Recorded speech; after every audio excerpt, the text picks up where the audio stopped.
And we at this point had invested every ounce of everything that we had from the house fire, from businesses, from anything into paying off our place. Because that's our ultimate goal, financial freedom. Because that was another thing. In the beginning of this, we were debt free on our place. We had worked really hard, debt free, and now we're in debt. Yep. Now we're in debt. We have no incomes. The cattle's gone. The horses are gone.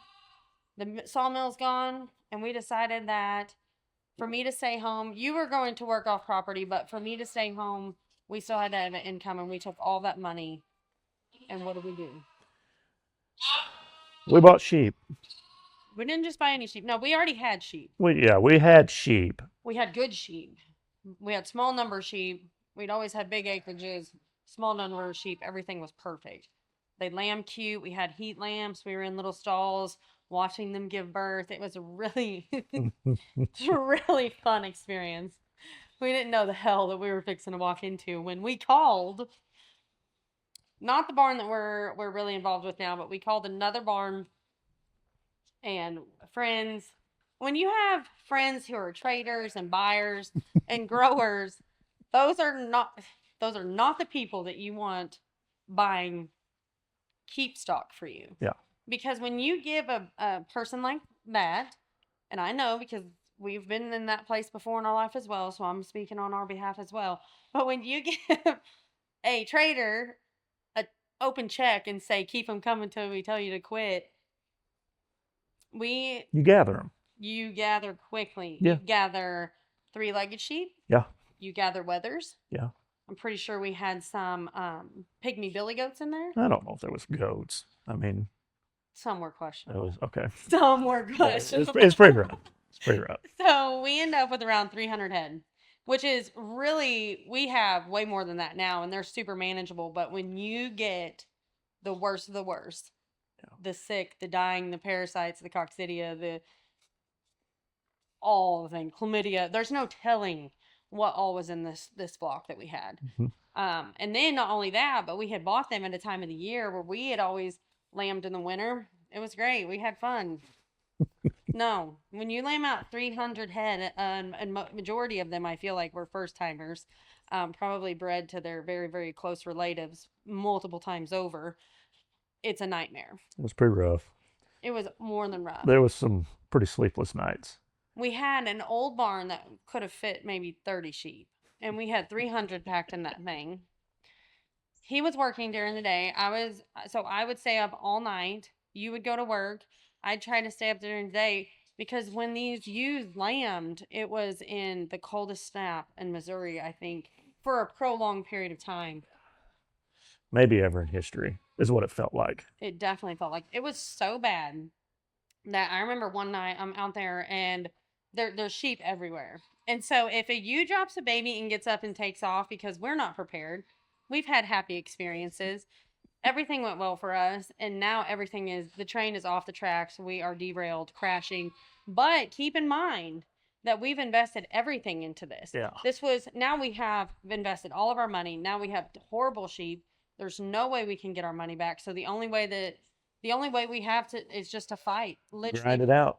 for our lives, we fought Yeah. for years Yeah. for the sheep. This ewe, back to what I was saying, this ewe was laid down and she was having a baby, and it was so cold that when she would have the first one, if that ewe did not immediately start cleaning that baby off and take care of it, that it would start doing the death neck roll.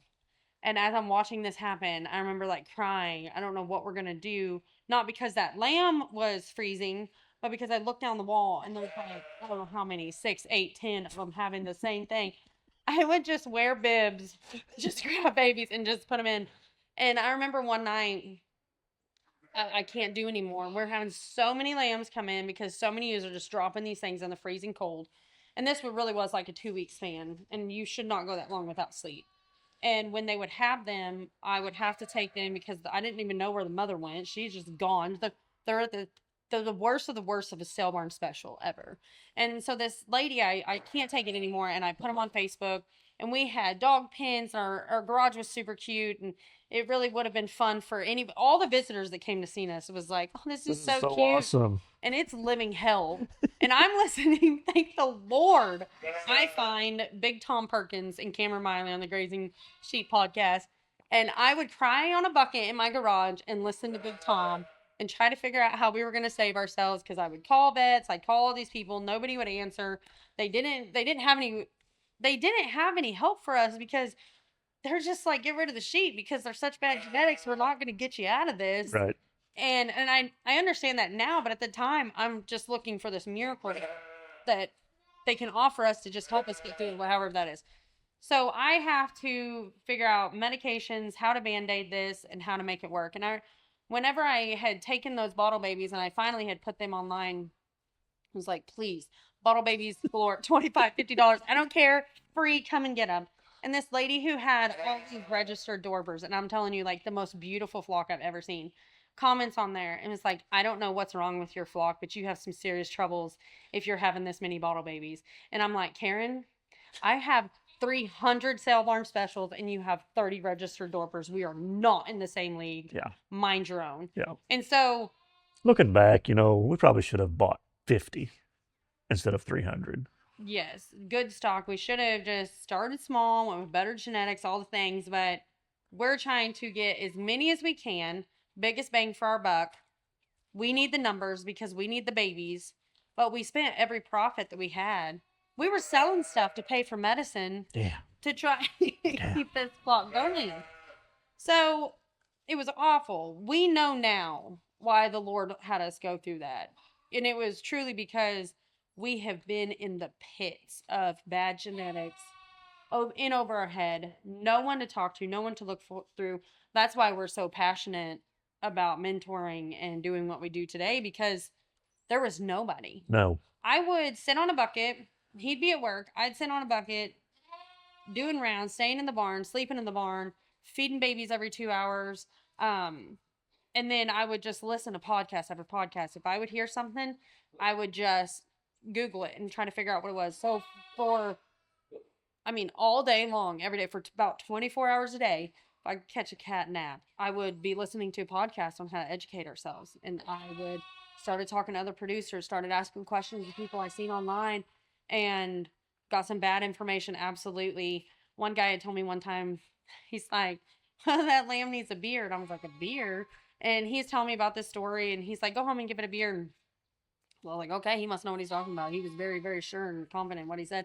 And I gave it a beer, and it literally died between my legs. And I was like, well, note to self. So looking back, I often have wondered, maybe he meant you needed the beer for the 2 to 3 weeks of sleepless nights you'd had. I couldn't drink. Oh, maybe so. When people's under stress and they drink, they make horrible decisions. Like, I don't fly, but I went on a one-way ticket out of here. Maybe it's because it was a bush. No, that Maybe wasn't too it. Strong. I don't know. It's too strong. But I don't have to say, we went through the good, bad, and the ugly.